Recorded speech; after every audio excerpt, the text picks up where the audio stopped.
Manda Eu bala. escolhi a Avenida Dropsy, né? Que foi um dos primeiros contatos que eu tive com o Eisner. Eu não lembro agora se eu li primeiro o Contato com Deus ou o Complô ou a Avenida Dropsy, mas os três estão. Foi meio. Um foi levando ao outro, assim.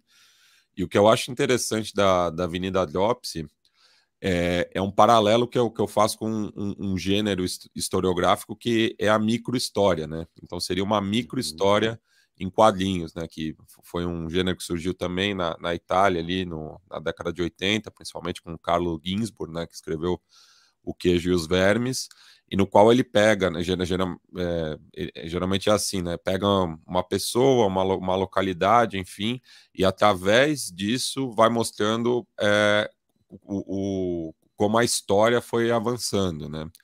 Então, no caso de Avenida Dropsy, o Eisner ele investiga, né, uma vizinhança ali no sul do Bronx, tem um pouco, né, de um traço autobiográfico, né, já que ele é dessa região lá em Nova York, e vai mostrando como a avenida vai crescendo ao longo da história, principalmente com as diferentes correntes migratórias, né? Porque começa como um distrito rural de maioria neerlandesa, depois começam a chegar os ingleses, daí os irlandeses, italianos, judeus, afro-americanos, e vai mostrando todos esses conflitos raciais que ocorrem no bairro ao longo do século XX, né? E daí, Ô, enfim, Matias, diga só me permita fazer uma observação, porque você está falando de Avenida Dropsy, do Will isso. Eisner, mas ali tá a capinha também da biblioteca Will Eisner, ali do Ah, lado, é.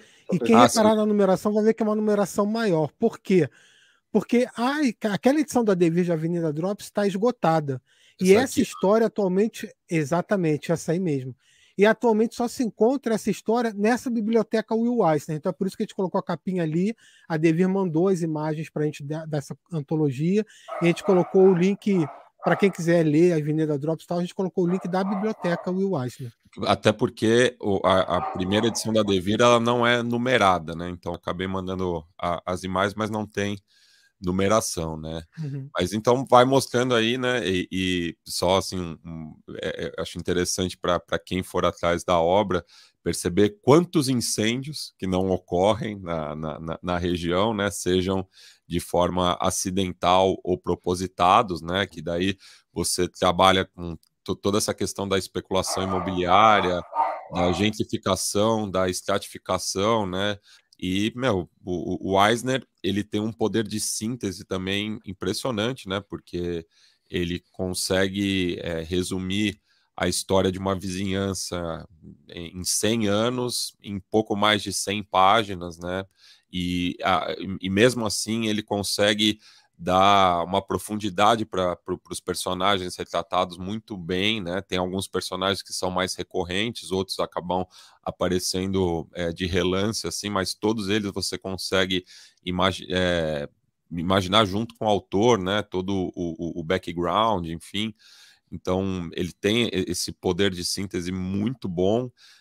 E o traço também do quadrinho é maravilhoso, né? Tipo, ele faz um estudo arquitetônico e você vai vendo, né, a ação do tempo, as diferentes tipos de construção.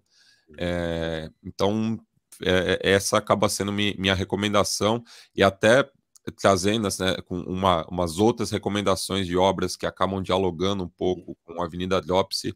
Tem o Avenida Paulista, do Luiz Dier, Boa. que também é muito interessante. Muito boa. E tem também uma Nossa, do não. Crumb, que chama, se eu não me engano, é uma breve história americana. Ah, Aqui isso no é Brasil maravilhoso. saiu naquela coletânea Blues da Conrad. Isso. Que Uhum. agora E tá saindo o blues de novo, não tá, Samir? Não vai sair Sim. pela Veneta? Acho que vai ser relançado. Ou foi? E, e Vamos Matias, checar isso aí. essa versão que você está falando do Crumb é preto e branco ou é colorida? Porque ele é, redesenhou, né? Tem uma versão. tem uma animada que eu já vi Olha também, está só. disponível no YouTube. E é uma tirinha não verbal. Ele pega uma paisagem e vai mostrando também a ação do tempo O nessa blues saiu ano paisagem. passado. É. Desculpa, Matheus. Não, que isso. É, E, E então tem essas duas versões, né? O Sérgio lembrou bem da colorida, mas tem no quadrinho ela é PB. Eu acho que muito foda que essa página que o Matheus escolheu, dá uma olhada, gente. O Eisner, pra mim, o Eisner é o Pelé dos quadrinhos. Vai ter um monte de Maradona, Messi, Cristiano Ronaldo. O Pelé é o Eisner, velho. A narrativa do cara ainda hoje dá aula todo mundo tá começando. O pai da graphic novel, né? Não, cara, e essa cena, dá uma olhada. Ele, na página da esquerda, os tijolos que estão aqui na parte do aluga, eles estão invadindo em cima do prédio, cara.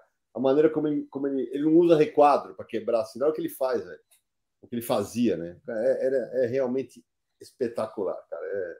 E com a Milena até colocou aqui, ela também é tua ouvinte, ela falou assim, porra, o lance é a microhistória mesmo, né? Porque ele conseguia colocar tantas histórias. E o Chico Jacobino lembra um negócio interessante. A Avenida Drops virou peça de teatro no Brasil. Sim. Foi uma companhia de Curitiba, do Guilherme Weber. Eles se apresentaram, acho que foi no teatro da Fiesp, na Paulista. Teve essa montagem. Eu acho que o Contato com Deus também chegou a ser encenado. Eu acho que sim, cara. Agora eu não lembro o nome da companhia, eu sei que é de Curitiba. Como é que é? Bom, a gente vai achar, daqui a pouco o pessoal puxa aqui. O Rogério Coelho está no chat, ele ajuda a gente. Ele ajuda a gente. Porque realmente é um material maravilhoso. Assim, como eu falei para o Matias está com a versão antiga da Devir, que eu acho um primor, né? Armazém Companhia de Teatro. O pessoal aqui é rápido. O Marcos André Costa que colocou. Tal, e aí eu estava falando, o Samir falou da biblioteca Will Eisner, que compila várias das HQs do Eisner, né, inclusive o Avenida Drops. A HQ tá quase, essa edição está quase acabando, a Devir deve reimprimir, e espero que, né, porque quem puxou ele é mesmo, porque tem que revisar, porque essa edição saiu com muitos problemas gráficos e de revisão. Então, a pena, porque material maravilhoso, estupendo, e merece ser tratado como o Eisner merece, né? Como precisa.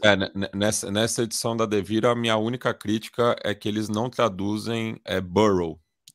Então eles falam distrito, borough, então acaba sendo meio uma redundância, porque borough é como se fosse distrito, né? Então não seria um nome próprio, né? Entendi, olha aí. Bom, se eu ficar olhando o dia inteiro para as páginas do Eisner, bicho, eu fico. Porque. A página é um fenômeno também com a janela. É impressionante, cara. Era impressionante, cara. Assim.